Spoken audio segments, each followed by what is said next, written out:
seguimos trabajando, ya hemos sacado un montonazo de pelo, nos quedan todas estas zonas, vamos a hacer un poquito la zona de la cola.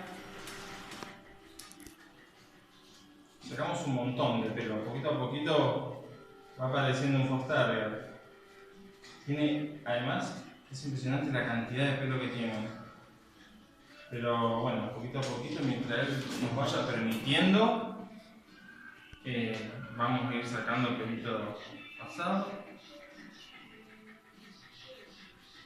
Hasta... Vamos a tratar de terminar con la cola, si me despeja. Pero bueno, ya está cansado porque la realidad es que es algo muy lento. Y ahora con la navaja lo voy a peinar. Con la navaja le pasan todo el cuerpo. Todo, en lo que es patas, en todo. Donde yo pueda pasarle, le paso.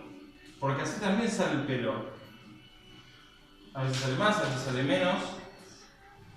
Yo lo voy peinando con la misma navaja. Que no corta la navaja lo que hace es arrancar. ¿Sí? Es tan poquito lo que sale, pero que poco a poco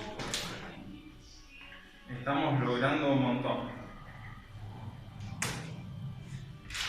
Siempre está bueno ir parándolo, así que nunca pierda esa costumbre de pararse. Yo lo voy a hacer un poquito acá.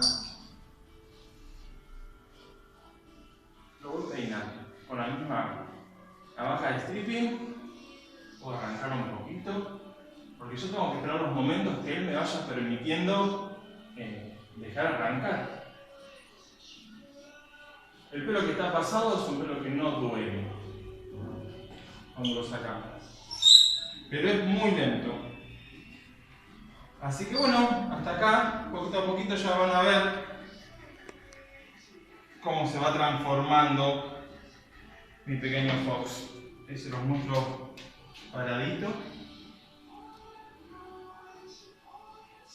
Falta todavía, vamos a seguir trabajando. Chau, chau.